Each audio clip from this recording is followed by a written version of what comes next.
যুক্তরাষ্ট্রের হার্ভার্ড বিশ্ববিদ্যালয়ে আর বিদেশি শিক্ষার্থী ভর্তি করতে পারবে না।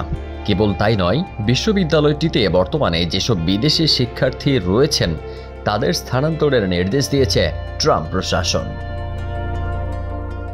তহবিল কাটছাঁটের পর হার্ভার্ড বিশ্ববিদ্যালয়ের ওপর আরও কঠোর অবস্থানে ট্রাম্প প্রশাসন। এখন থেকে আর বিদেশি শিক্ষার্থী ভর্তি করতে পারবে না যুক্তরাষ্ট্রের সবচেয়ে পুরনো এই বিশ্ববিদ্যালয়টি। ওয়ালটন আবারও মিলিনিয়ার অফারে ওয়ালটন ফ্রিজ কিনে আপনিও হয়ে যেতে পারেন মিলিয়নিয়ার। মিলিনিয়ার ছড়াছড়ি দেশ জুড়ে, এটা শুধু ওয়ালটনই পারে। আর বর্তমানে যেসব বিদেশি শিক্ষার্থী ভর্তি রয়েছেন তাদের অবশ্যই স্থানান্তর করতে হবে, না হলে তারা যুক্তরাষ্ট্রে থাকার আইনগত বৈধতা হারাবেন। স্থানীয় সময়ে 22 মে হার্ভার্ডের স্টুডেন্ট অ্যান্ড এক্সচেঞ্জ ভিজিটর প্রোগ্রামের অনুমোদন বাতিল করে যুক্তরাষ্ট্রের হোমল্যান্ড সিকিউরিটি বিভাগ।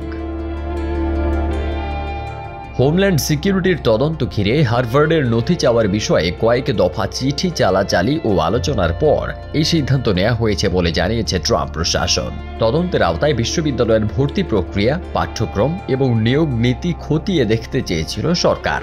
তবে বারবারই এই অনুরোধকে আইনি ভিত্তিহীন ও স্বশাসনের পরিপন্থী বলে প্রত্যাখ্যান করে আসছিল হার্ভার্ড। হার্ভার্ডে বর্তমানে প্রায় ৬,৮০০ বিদেশি শিক্ষার্থী রয়েছেন, যা বিশ্ববিদ্যালয়টির মোট শিক্ষার্থীর প্রায় ২৭%। ফলে এই সিদ্ধান্ত শুধু শিক্ষার্থীদের ব্যক্তি জীবনেই নয়, বরং হার্ভার্ডের একাডেমিক পরিবেশ ও বৈশ্বিক ভাবমূর্তিতেও ব্যাপক প্রভাব ফেলতে পারে বলে মনে করছেন বিশ্লেষকরা।